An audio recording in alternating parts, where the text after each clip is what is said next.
Hello and welcome to another Trike Bike video. This is Michael from Trike Bike, and today I'm going to take you through the assembly of a new model of tricycle that's called the 2050 and the 2450.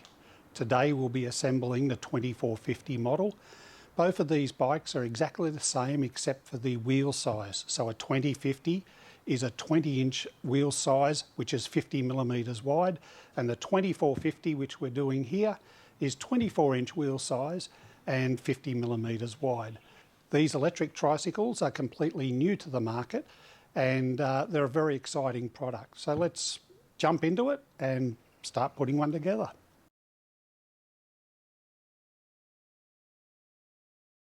When delivered, your package will come in two boxes. We have box 1 of 2, which holds the frame, some accessories. Box 2 of 2 is the rear axle assembly. And for the start, we're going to open box 2.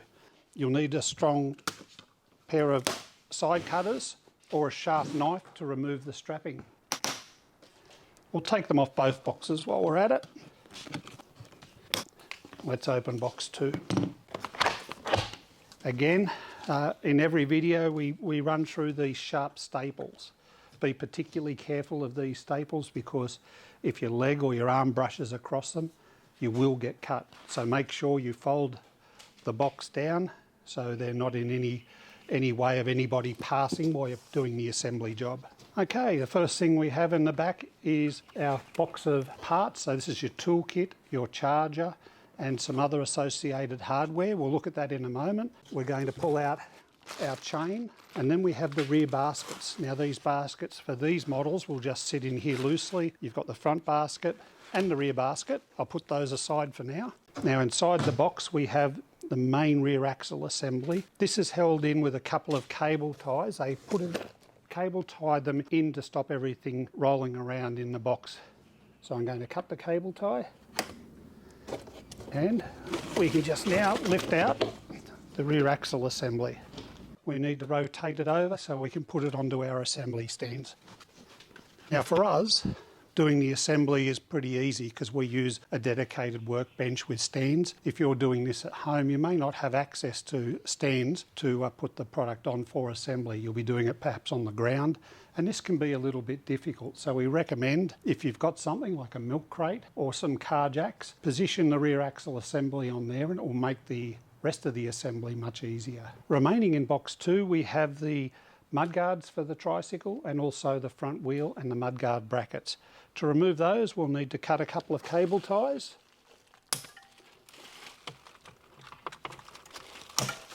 Okay, we can now lift out the mudguards. This cable tie holds all 3 mudguards together. We'll snip that and we'll just place them somewhere so they won't get damaged until they're ready for the assembly.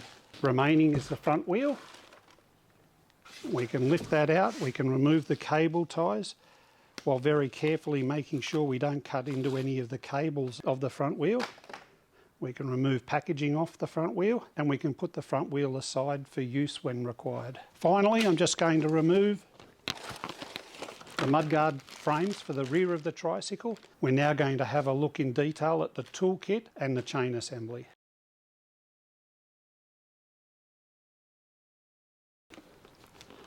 So on my little workbench here, I've cut a piece of cardboard so I've got a nice clean surface. The first thing we need to do is to open the chain bag, and we'll remove the bolts. These bolts, there's 6 of them, they secure the rear axle assembly to the main frame. Now to prepare these, I'm just going to show you one. In this example, we've got a hex head bolt. We've got a nylock nut at the other end. So to make the assembly easier, we need to remove the nut and remove one washer. We leave the remaining washer on that bolt. I'm going to go ahead and prepare all 6 of these because they're used in the next step of the assembly process. We use 3 on each side of the tricycle, so I quite often find it's easy just to group them, one on the left and one on the right.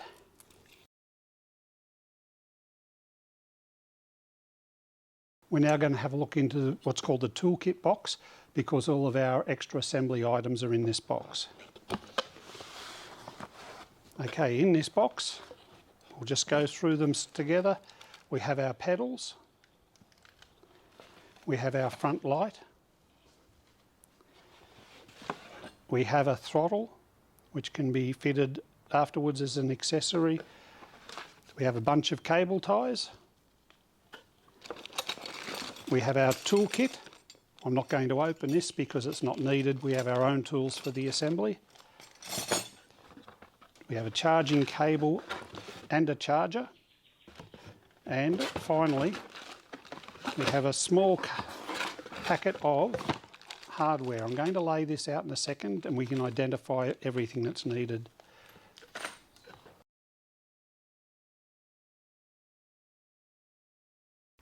I've separated the hardware into little groups to make it easy to work out where everything goes, and I've also put them in the same order as they are in the manual. So our package A here is M5 bolts with washers already attached. These are used to hold the mudguard frames to the rear axle assembly. Package B are bolts which are used to hold the rear basket onto the rear axle assembly. So we have 4 bolts, 4 washers, 4 nylock nuts. We then go over to package C, and this includes 4 saddles which are used to hold the rear mudguards to the rear mudguard frames. We then go down to item D. These are little sleeves which go over the end of the cables when they're cut for the rear brake cables. Item E, these are bolts, washers and nylock nuts which are used to attach the rear mudguard frames to the rear mudguards themselves. We then jump up here to item F. This is used for the front mudguard, the upper bracket, and then finally item G, which are 2 bolts and 2 washers which are used on the forks of the front mudguard bracket.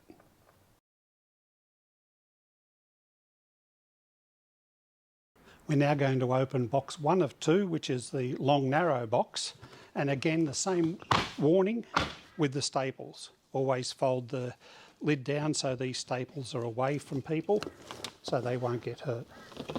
The first thing we need to do is to lift the rear of the frame out of the box. So I'm going to gently just lift the frame up like that and let it rest on the edge of the box.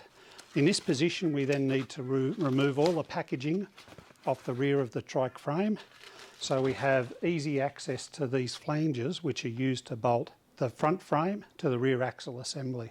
Whilst we're in this position, we can also take out the seat. So I'll release the seat clamp. I'll take the seat out to make it easier.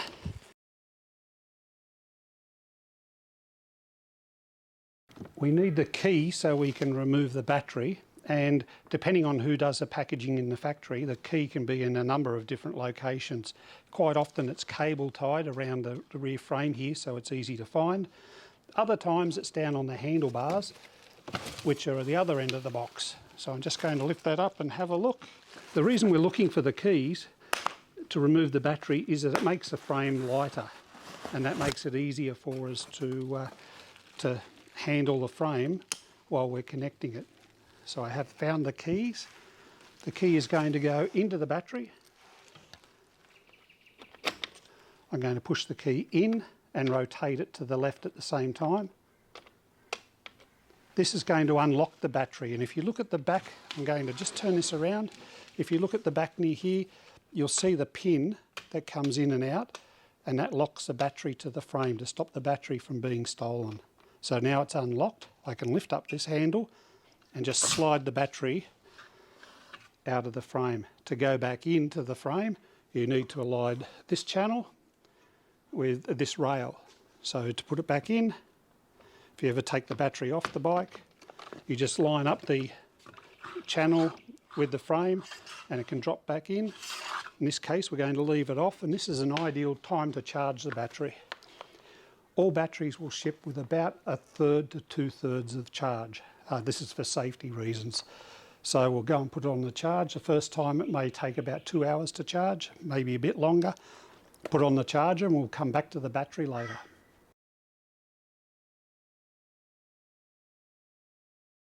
Okay, just checking we have these areas clean.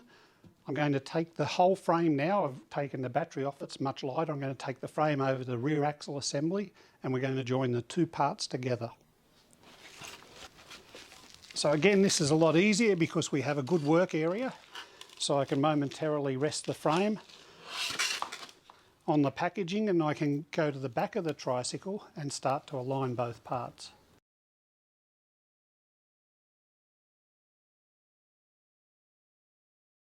We're just going to put one bolt in each side for a start, so I'm going to lift up the frame and bring it into the rear axle assembly.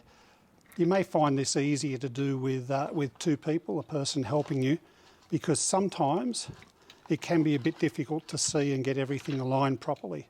Okay, we have one bolt in. I'm just going to come over this other side here and we'll fit the second bolt. Once we've done that, we can then go through and put in the remaining bolts. Okay, I'll fit the remaining bolts on this side. Okay, all 6 bolts are in. We now need to go ahead and fit a washer and a lock nut to each bolt. Now we're just going to do these up finger tight. We don't need to tighten them yet because, as you'll see a little bit later when we fit the chain, we need to make sure we can adjust the rear axle assembly to the main frame to create the correct chain tension. Those nuts are on the 6 bolts, finger tight. We can now go through and remove the remaining bubble wrap off the frame assembly.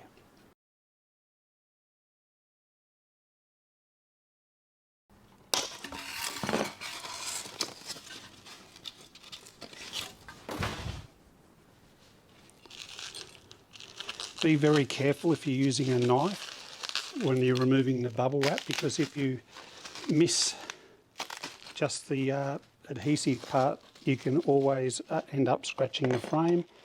Again, we've got a couple of cable ties we need to remove. They're for the rear brake cables. A bit more bubble wrap. And we'll just go through the process of removing all the packaging off the frame.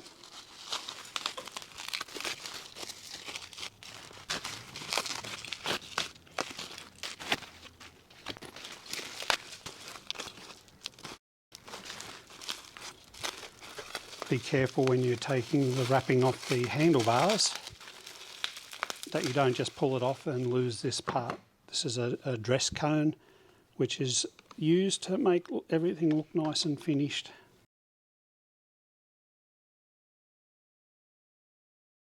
Okay, we're now finished unwrapping and we're going to put the front handlebars onto the frame assembly. Now we need to lift up, and you've got to sort of use common sense. If everything's around backwards, all of your cabling will be twisted. So we need to just get this roughly positioned. Put the stem into the frame, and if you look just around here, you'll see a series of marks. That's a minimum insertion point. So if you only put it in here, it's going to rock around. So we need to put it down to those marks.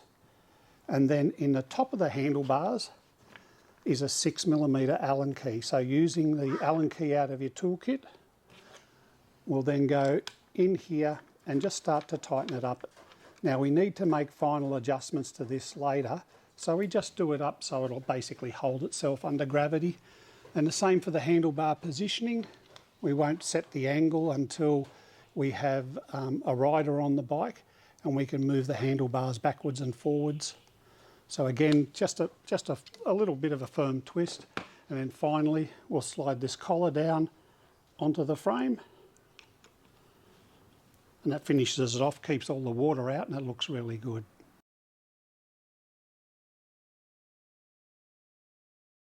Okay, we're now going to remove the chain from the bag. And we need to be particularly careful as we do this because there's 2 little parts that are very easy to lose. They're just sliding out now. One is a joining link and the other is a plate which holds them all together. Okay, we're just going to show you how to join the chain before it's on the bike. We're doing this just to show you the assembly process, but we'll undo it again so we can fit it to the bike. So I'm putting the joining link through one end of the chain, the joining link through the other end of the chain. So if you went riding in this position, your chain would just simply fall off. But there's a securing plate which goes onto the chain. They can be really difficult to pick up sometimes because they're oily. So what we do is we position this joining link over one of the posts on the chain link adapter, and the other one gets stretched into place. So what we do is very gently twist the chain, so we're moving this post closer to this post. At the same time, we're putting a little bit of pressure here just to make it connect. So once it's on, push it in till you hear it clip, and now the chain is permanently joined. It's not like the old days where we had all these other little circlips to go on. This new chain joining mechanism is really quite good.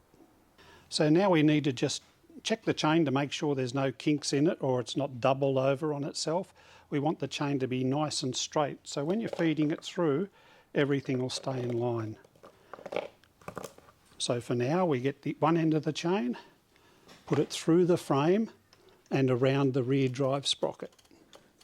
Now it's easy if you go in this direction because you can guide it through quite easily. You can see there it's just popped off. I'm just going to lift it back up again, and I'm going to pull a good amount of it through.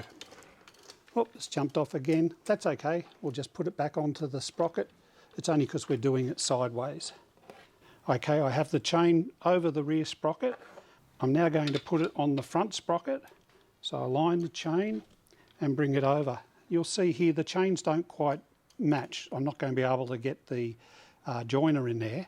So what I need to do now is bring the frames together. So those ends of the chain won't meet each other, which means the rear frame assembly is too far from the main frame. So I'm going to pull these together, and that'll give us the necessary room we need. I'm going to fit my joining link onto one chain end, feed the chain around the front sprocket, making sure it's in position, and then I can join both ends of the chain together. We then do the safety clip, so put it on like I showed you before, very gently. Very gently squeeze the chain halves together till you feel it click, then give it a good push, make sure it's all on and it won't come apart. Now, the problem with this is it leaves me with an excessively loose chain, and we don't want that. We want the chain to be tight, and we want it to have about 1 centimetre of movement in it. Now, to do that, we need to move the rear axle assembly away from the frame. Again, two people make this really easy, but basically we push one away from the other and it reduces all of that slack. So we've got slack again. I'm going to push it apart, and that, if we push it apart, will make the chain nice and tight. Now we need to fix those bolts in position to have about 1 centimetre of movement, and that's why we've left them finger tight. We'll now go ahead and tighten the bolts. As you can see here, these bolts are only finger tight, and we need to take up a lot of room there, so I'm just going to put the Allen key in and gently wind them up so they're grabbing but they're not completely firm. I'm going to do this for all 6 bolts, and of course if you're using hand tools, which I always recommend, it will take you a few minutes to do all 6. We'll basically follow this process for all 6 bolts, so they're firm but they're not tight. We still want to have some movement available so we can do a final check and adjustment of the chain. I just want to double check my chain is correct, and I've got about 1 centimetre of movement there, which is good. There is some adjustment in the rear end, so you can see it can twist quite a bit. I always find a spot that's just about central. So once you're happy with the positioning, I'll just double check the tension. It's gone a little bit loose, so I'm just going to very gently walk the frame away from the rear axle assembly. I'll check again, and that's perfect. So now I'm just going to, this is a bit hard, easy with 2 people. I'm going to use my chin to hold the frame in position, and I'm just going to complete the tightening of this nut and bolt on one side. Okay, that's held in place. While that's there, I'm going to go over to the other side, and I'm just going to tighten up one bolt on the other side.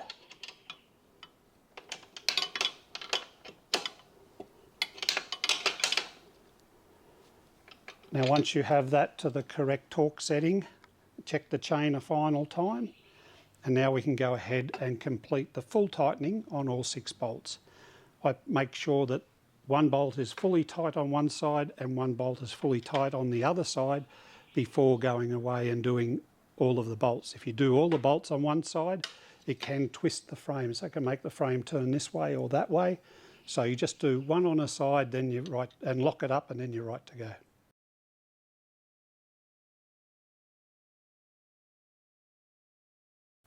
Okay, we're now going to mount the front wheel to the front forks. So firstly, we need to remove the hardware which holds the front wheel on. So we've got a nut, the plain washer, and a safety washer from each side of the axle. So once the mounting hardware has been removed, we now need to look at which side is the correct side to go into. So on the right hand side of the tricycle, as you're sitting on it, we have a cable coming out, and on the left hand side, I'll spin it around, we have the disc brake obviously, and we have a special washer with a tab.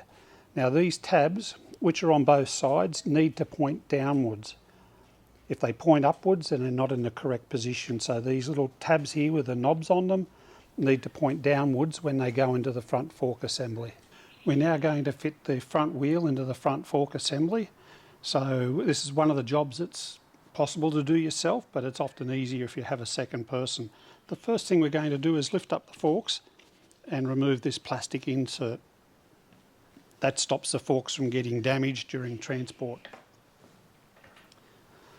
We'll then pick up the front wheel, again making sure the cable is pointing downwards on one side and the tab is pointing downwards on the other. This is a little bit tricky, but we need to lift up the frame and insert the front wheel and get the front fork dropouts near the front axle. Now that went in really easily. So that's in a perfect position.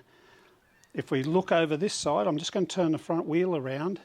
You need to also make sure that the disc goes into the disc brake caliper. If it's not aligned perfectly correctly, it'll be impossible to fit the front wheel into the forks correctly. We now need to fit these parts in the correct order. So first of all is what they call a dropout washer. It goes onto the axle with the tab pointing inwards, and it actually aligns with a hole in the front forks. We then put on the plain washer and finally the nut. And it's exactly the same on the other side. Once you have it finger tight, you can then double check to make sure the wheel is centrally mounted in the front forks. So I've never seen one that's crooked, but if you don't have the washer in place properly, then the wheel can lean over one side. We then use a 15mm spanner to tighten both sides. So what I like to do is just do one side firm. I'm just going to tighten the other side. Okay, so both sides are firmly tightened. Now we can go and tighten them correctly to the finishing torque. If you tighten one side fully and then the other side, it can cause the front wheel to twist slightly in the forks. Now we've got both sides firmly tightened. The front wheel is successfully installed. We're now going to join the cable from the front wheel to the cable harness on the bike. And you can see there's two little arrows there pointing at each other. They need to be lined up. If they're not, you'll damage the plug when you insert it. So align the arrows and then push the plug together until the two arrows are almost touching. That successfully connects the cable, and now we need to secure it in place with a couple of our cable ties. So you can just go through the cable tie mount, pull everything tight. Now I always recommend to keep a little bit of looseness in the cable ties. That way you won't damage the cable that's being held in place, and also if it catches on something, it won't tear into the cable itself. It'll allow it to move just slightly. Now that's in, I'm going to cut off the tabs.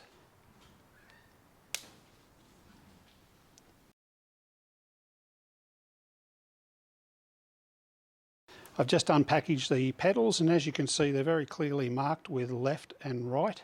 So the right one obviously goes on the right hand side, the left one on the left hand side, but the importance is the thread.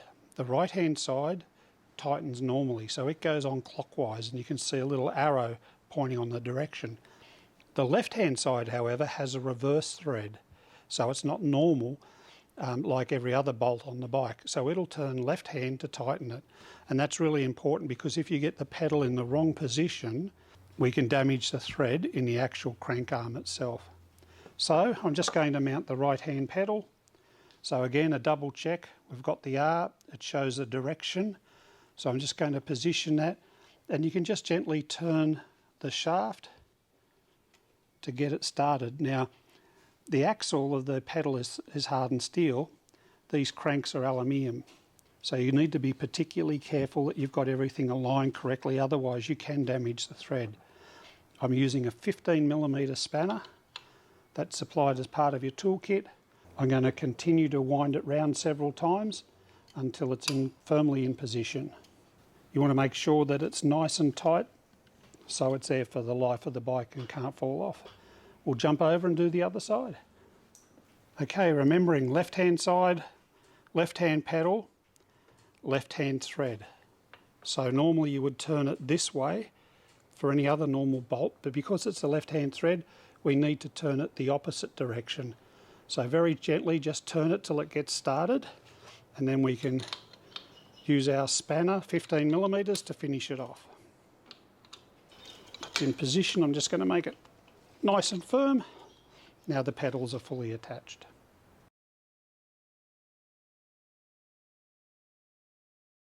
I'm now going to refit the seat which we took off earlier to make the tricycle lighter. Again, like the front handlebars, there's a minimum insertion mark that's on the shaft of the seat post. So that means it must be inserted at least that far into the frame. So I'm going to go up the top here. The clamp is in its loose position. I'm just going to gently push it down. I'm going to guess that's about the right height for me for doing a test ride afterwards. And then when I'm finished, I can close the seat clamp off by pressing this lever around. At this time, I'll also check the seat angle. Now, the seat angles vary for different people, for boys or girls. This one's sitting up a little bit at the front, which means it's probably in a perfect position for a girl, but because there's a man that's going to be riding this, I need to loosen a nut on either side of the seat, and I need to tip the seat down a little bit at the front. Once you've loosened it a little bit, you can then move the seat around to get the perfect position for the rider, and then I'll go ahead and firmly tighten the nuts on both sides.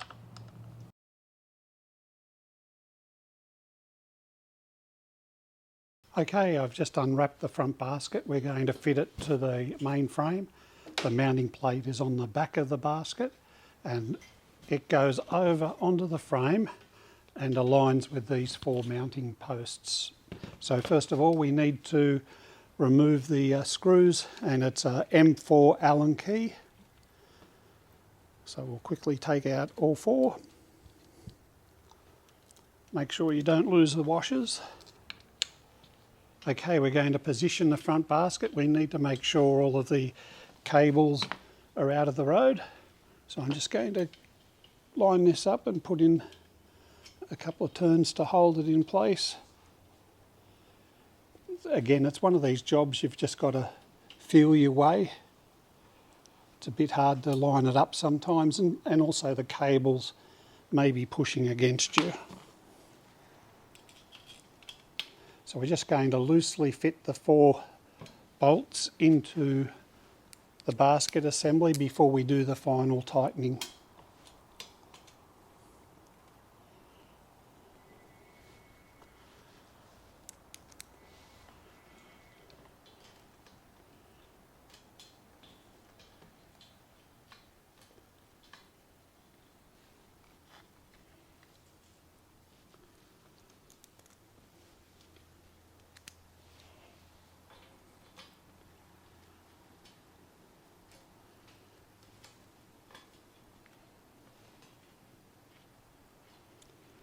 Now, there's a bit of movement in the basket bracket, and it's important that you put the basket on straight, because it looks terrible if the basket is on an angle. So we use just a little level. So we just position the level so the basket is level, and then we'll just go and tighten up a couple of the bolts. If it moves while you're tightening, you can just twist it a little bit until you've got the basket in place, and then finally go through and tighten all 4 bolts firmly.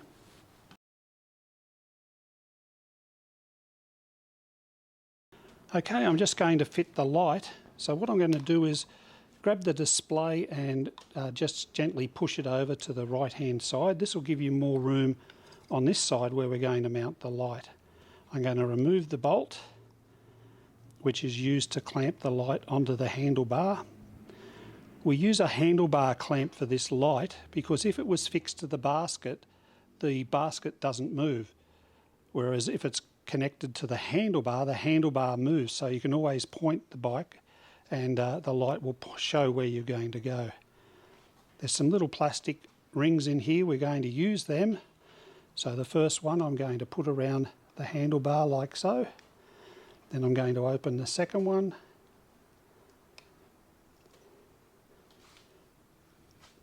So you just want to get the nicest fit position for this. And finally I'm going to remove the nut. We can open up this clamp, wrap it around. Now it can be a fairly firm fit, but that's okay. I'm just going to squeeze it with my fingers while at the same time position the nut. So I'm just going to tip it up so I can see a bit better. I'm going to position the bolt and just tighten it up. Now this doesn't need to be super tight. The bracket is only plastic. So if you just tighten it till it stops, you'll actually break it. So I always just tighten them until I can start to feel the other end of this bolt coming through the other side. Then we can just turn it around and position it.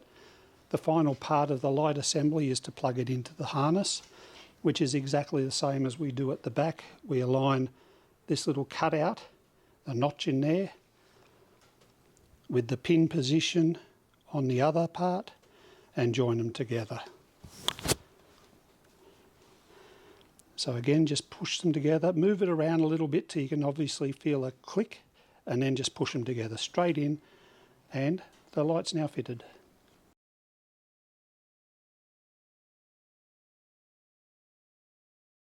I've unwrapped the front mudguard and we've got one tab here which goes at the top of the forks, and we've got the 2 mounting brackets on the side. So the mounting brackets on the side use these small M5 bolts and large washers, and mounting the mudguard to the front fork frame uses this long 6mm bolt with a washer either side and a nylock nut.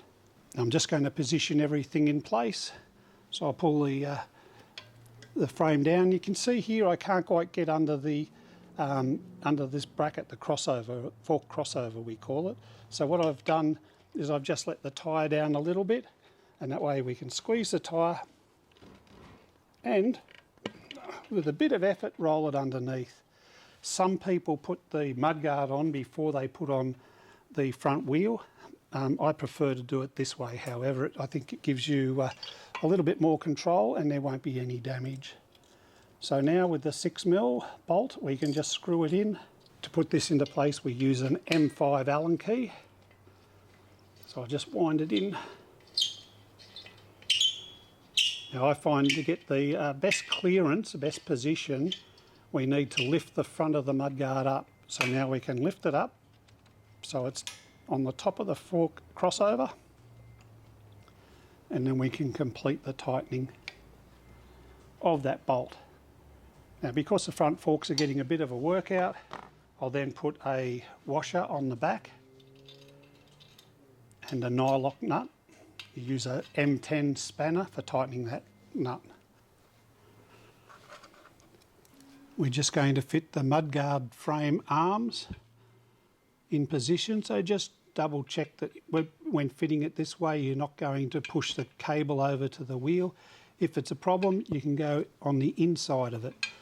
This again is an M5 bolt and it's got a large washer, so I'm just going to position that in place, tighten it up, And again, this is a nice firm final mounting torque. Do exactly the same on the other side.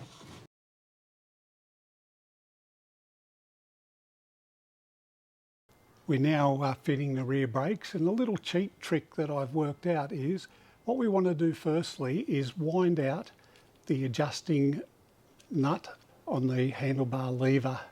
So I've done several turns there. You can see that it's about 1 centimetre from the side of the washer to there, and that's perfect for what we're doing next. We now go down to the rear of the bike. So the first adjustment we're going to do is to the fine adjusting knob.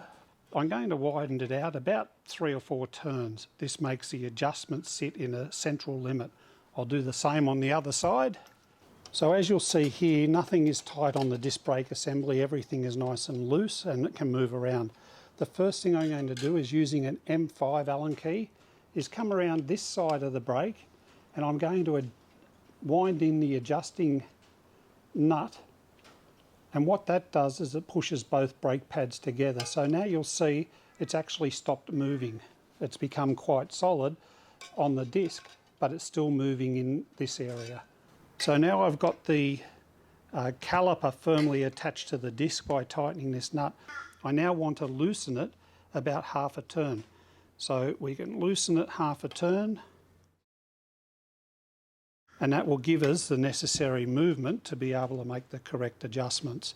Now, the next step can be a bit fiddly, but it's really important to get the brakes adjusted correctly. By loosening the caliper half a turn, we now have some movement back. Now this is quite fiddly, so don't expect to do it perfectly the first time, but what we need to do is to tighten the front and the rear of the caliper just so they're finger tight to stop that looseness. We now need to look at the disc and check the clearance of the disc to both disc brake pads. Now, standing behind it, it's very easy to see. So I'm just looking, I can feel a little bit of dragging there, but I can also see a gap on this side. So what that means is I need to just gently tap this over. Let's have another look. That's near perfect. So I'm going to tighten the front one, just a little bit at a time. I'm going to tighten the front one, then the back one. I'll go to the front again, and I'll go to the back again. Now I'll just do a double check. Yep, that's perfect. Now the reason you want to do that and just tighten a little bit at a time is if, for example, I'll loosen these off again. If, for example, I think it's in a perfect position and tighten it all in one go, you'll see how it screws the front of the caliper sideways. So that'll instantly put it out of alignment. So by doing just a little tightness there, a little tightness there, you'll be able to keep full control over it so it sits in the perfect position. Ideally, if it's in a perfect position, you want to be able to spin the wheel without any dragging. And we do exactly the same on the other side. So again, position it evenly so you can see a gap between the disc and the pads. Just tighten a little bit at the front and rear and do the occasional spin just to make sure you're not twisting anything sideways. We're just going to connect now our cables up to our brakes. But as you'll see, holding them here, you can see one is longer than the other. So the longer one goes to the right-hand side, the shorter one goes to the left-hand side.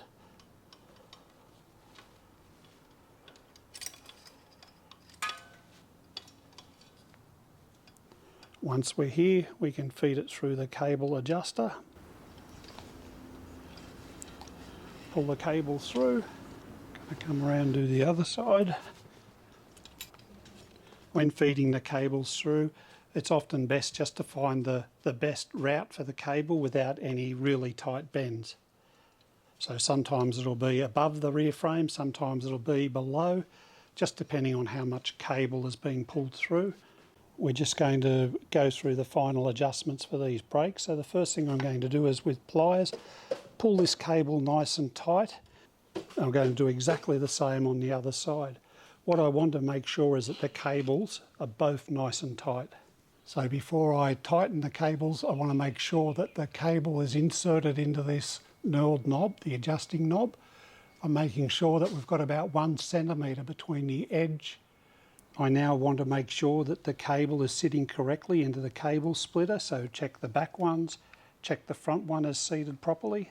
So now I know there's no extra movement or slack anywhere in the system, and I can go around and finally tighten the rear cables. So we're going to do the right side first, but there's no right or wrong one.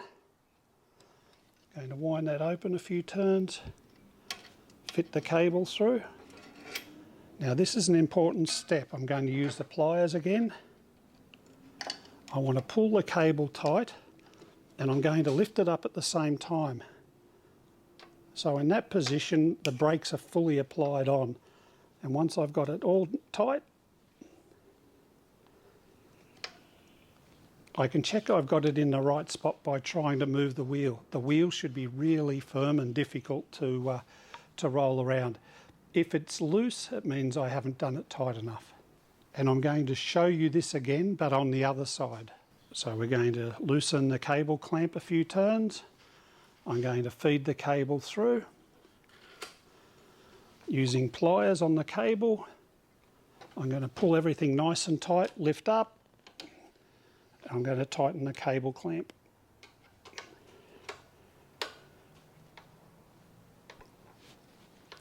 Once I've got that nice and tight, I'm going to check for movement.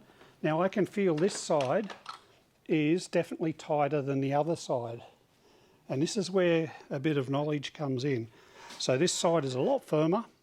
So what I can do is come here and wind this cable adjuster in. So I'm just going to wind it in a little bit till I'm feeling about the same resistance as the other side. So that's come in about 1 turn, it's perfect. Going to check the other side. Now it's a little bit tighter as well. I'm going to wind that in about 1/2 turn. That feels pretty good. Now you're going to say, well, I don't want to ride all day with the brakes on, and I agree with you. Now what we do is go up to the handlebar and wind that adjusting knob back in again, and that will give us the necessary looseness in the cable that now they should be adjusted perfectly. Okay, I'm going to wind the knurled knob back in. I'm going to start with it in all of the way, and I'm going to engage the brake handle a few times just to make sure everything is free and moving. I'm now going to the back of the bike. I'm going to check the movement on the wheels, and as you can see here, they're both running freely. The right wheel won't turn as free as the left wheel because the right wheel is permanently attached to the rear axle. But I can hear that there's no grinding, so the brakes are set perfectly. When we go out and ride, we'll test it, and if we can feel one brake working harder than the other, we can then just make a small adjustment on the adjustment knobs on each side. Now the final task is cutting the excess cable off and putting on the cable ends. Now we have special pliers for attaching the cable ends, but you can just use normal pliers, they'll work just as well.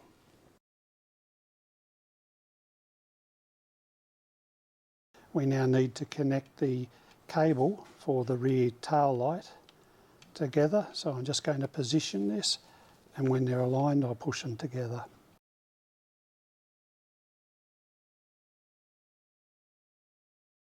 Okay, we're just going to fit the mudguard bracket frame to the mudguard. So you need sort of 3 hands to do this job. So what I'm going to do is position it here. The first thing we put on the top is the saddle. So the stainless steel saddle goes over everything in the middle. I'm then going to use one of the small M4 bolts. Get it in that hole. On the back of that bolt goes a large washer, and then on that goes a nylock nut.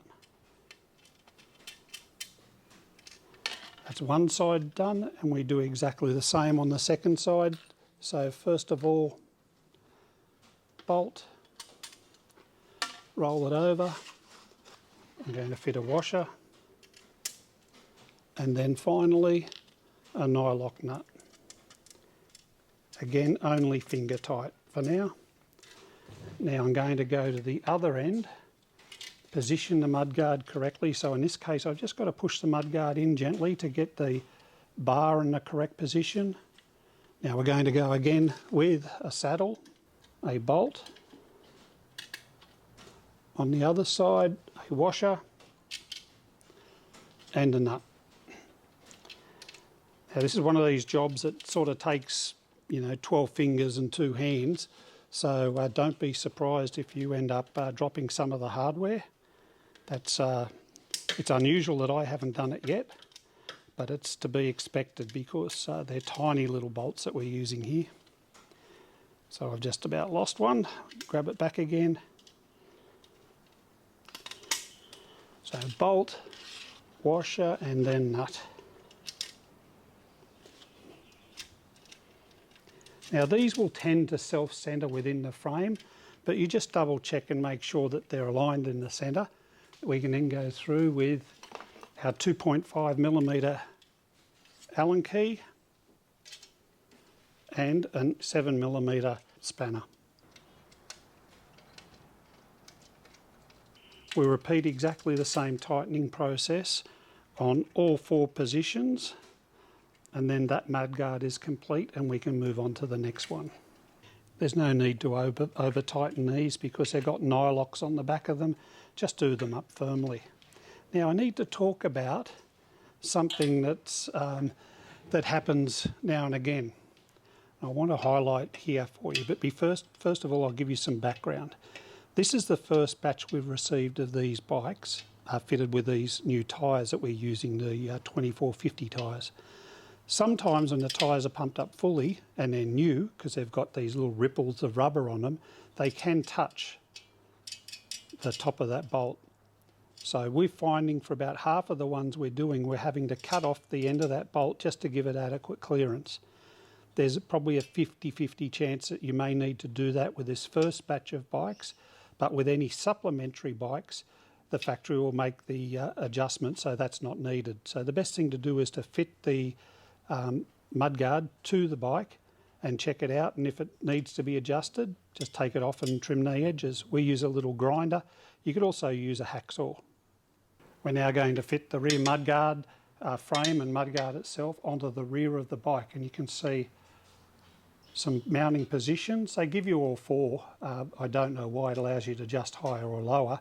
We always use the N1 on each side, so we can just put the mudguard down, position it correctly so it won't lose balance.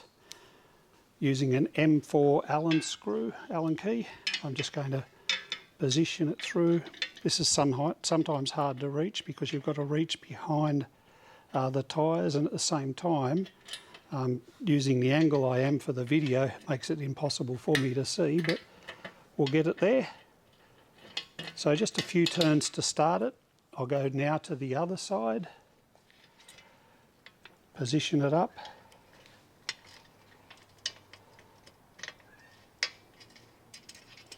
A few turns to position it. Now I can move it backwards and forwards, so I can just do that to position it centrally so it can turn without touching the tyre. So in this case I've got one that I don't need to make any further adjustments to, so I can do this up firm. Okay, so that's just over finger tight. I'll do the same on this side.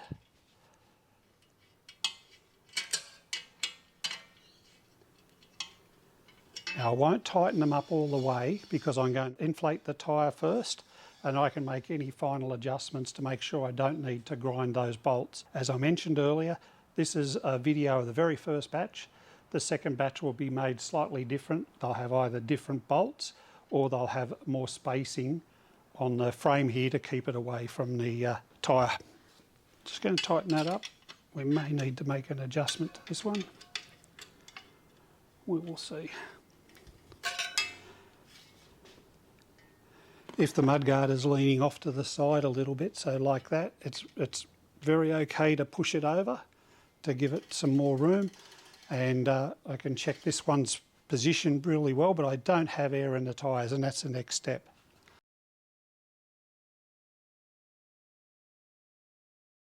tyre inflation on all 3 tyres is 35 psi. I don't remember what it is in bar, but if you look in the manual, it will tell you. So with tyres, just do a little bit at a time and check around the tyre to make sure that it's mounting correctly and it's not moving off the rim. So I'm up to 20 psi. I'll give it a little bit more. 35.1.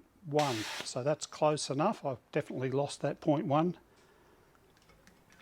Put the cap back on. Really important to keep the moisture out. I don't have the fitting on correctly, so I'm just going to push the tyre in. Now I've got the fitting on correctly, I can go over with the inflation. 35.2. And now round the back for the final tyre.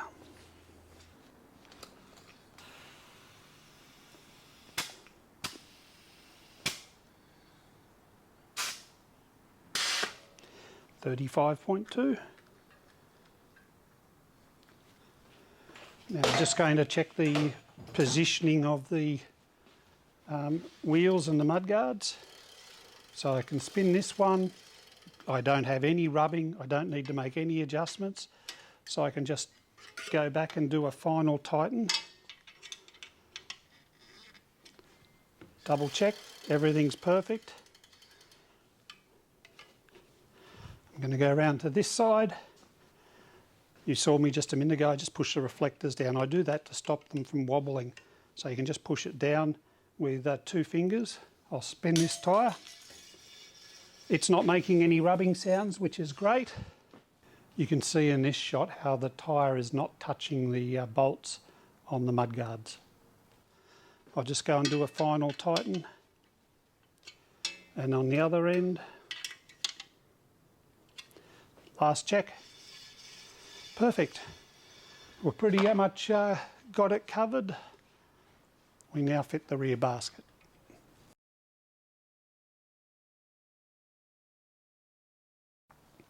We're now going to fit the rear basket to the tricycle. You can see here a couple of mounting tabs. These go on the rear end.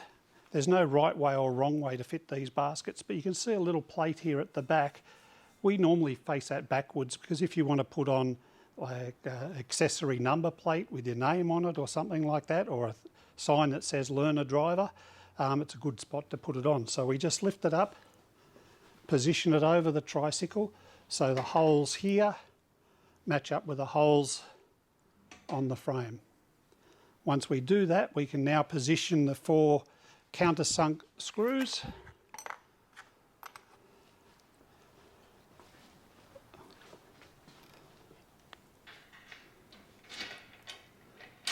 One, 2, 3, and 4. If it won't line up perfectly, it's okay just to move the basket around because there's a lot of movement in that area to position it perfectly. And now we're going to fit a washer and a nylock nut to each bolt position.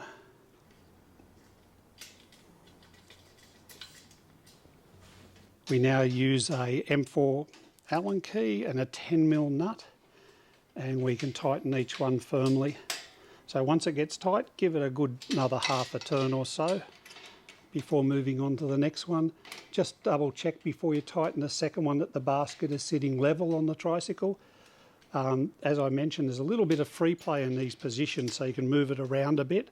You don't want the basket to be crooked because it detracts from the appearance of the tricycle like a crooked front basket does.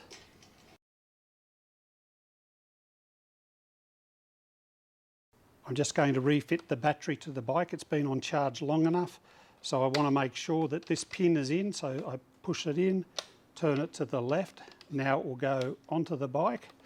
So the first thing we do is press the lever under the seat so we can lift the seat up. I'll just get the seat clamp and pull it out a little bit to give us clearance for the battery. And now we line up the battery rail into the recess here and just let it go down slowly. If you drop the battery from any height, you'll eventually end up breaking this bottom plate or the battery bottom. So you just want to let it go down slowly till it's in position. We now lock the battery onto the bike. So we turn the key to the off position and now the battery is locked. It can't be removed or stolen. I'll put the key back in for now because we're going to go for a ride soon. I'll just make sure it's in the off position. I'll put the handle down, close the clamp, close the seat.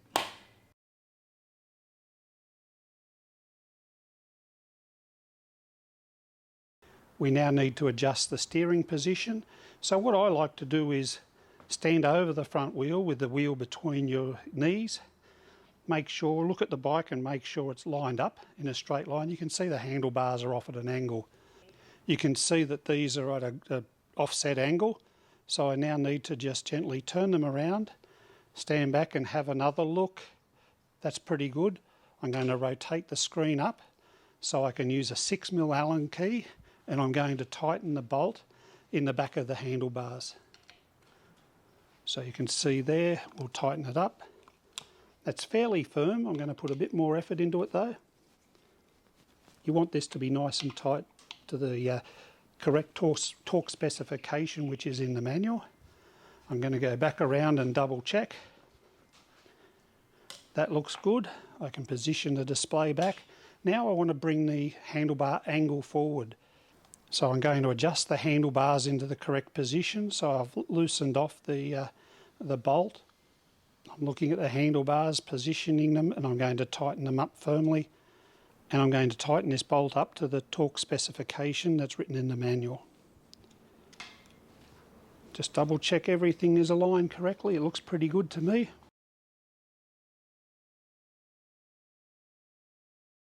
Okay, this looks all pretty good to me, but I won't know till I do a test ride and I can make any final adjustments.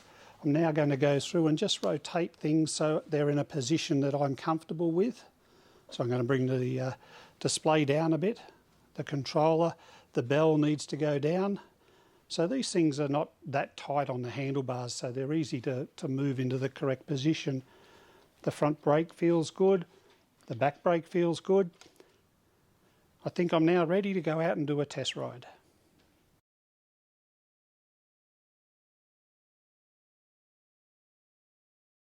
Okay, the 2050 and 2450 have the option of having a thumb throttle fitted.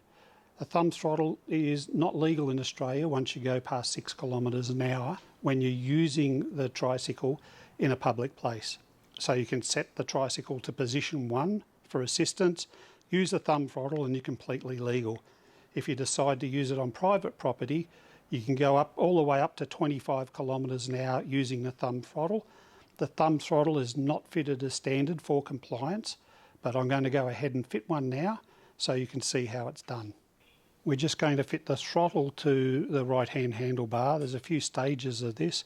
We're just going to remove the end cap. So just very gently, using a flat-bladed screwdriver, just insert it in and slowly pull out the plug. I'm then going to put a flat-bladed screwdriver between the handlebar and the grip. Now you need to do this carefully because if you turn at any angle, you'll end up damaging the grip.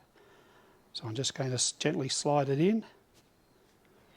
Just very gently, it's only gone in about 2 centimetres. I'm just using a bit of water and methylated spirits here. So I've just sprayed a bit of it in there and I'm just going to give it a bit of a twist and you'll feel the handlebar grip suddenly comes a lot looser. So once I've done a few turns, I'm going to put the flat-bladed screwdriver back in. You'll see now it goes in a long way compared to before. Another little squirt in there. Again, another twist. You'll hear that click, that means that it's released its grip. So I can just gently now twist the handlebar grip off. So what we want to do now is slide on the thumb throttle. So I'm going to slide that onto that position, but if we leave it there, we're going to have problems because the handlebar grip will be hanging off the end. So what we need to do now is 2 things. We need to, using a Phillips head, release the clamp for the bell and bring it over about the same distance as the thumb throttle. We need to release the front brake lever, and we need to move it over the same distance as the thumb throttle. Now we need to move the thumb throttle over into the correct position, and this gets tightened up on the back here by a 3mm Allen key. So because it's hard to see, I'm just going to tighten it up a little bit here.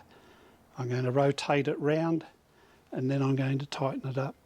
These don't need to be super tight, you just want it to be firm. I'm now going to add a little bit of spray onto the inside of my hand grip. That'll give it the necessary lubrication to slide back on. And why do I put a bit of metho in with the water is a good question I often get asked, and that is because the metho helps the water dry out. I'm going to put this plug back in. Now, final task is to connect the harness, but what I want to do is to unwind the coil cable holder here. I'm going to unwind it. So we're going to wind it back about 150mm to here. I'm now going to join these two cables together. Again, we've got the arrows to line up. So I've plugged that in, and I'm going to introduce that new cable into the cable coil. So you just do one turn at a time, making sure it's nice and tight.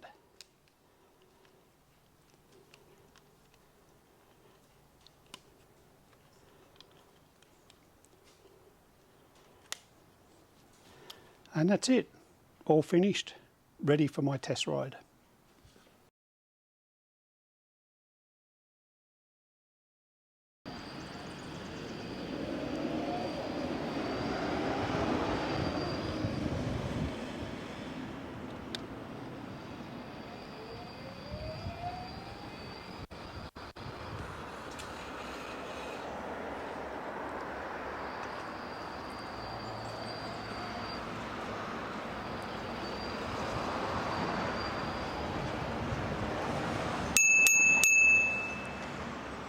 Okay, very quick test ride. I'll go and do some more now that we're finished, but everything feels really good at the moment. The brakes are working good and they're balanced. I've not got any side favouriting. The front brakes are good, bell works. Check the headlights, I'll check the tail light in a minute. Very happy with this assembly, and if you follow these instructions you'll also have a bike that's ready to go and provide you with many years of loyal service. As with anything we do, if you have any questions, please go to our website where you can email us or give us a call. We're open Monday to Friday, just normal office hours. And please remember that this is the first generation of this 2050 and 2450 product, and things will change over time. So in 12 months' time, we may have a slightly different looking basket. We may have a different headlight. A lot of these improvements are based on the feedback from you, our customers. So when improvements are made, we'll be sure to let you know, and you'll always get the latest product when you purchase directly from our website or in store. That's it. I've enjoyed putting this bike together and leading you through the assembly as well. Speak to you next time.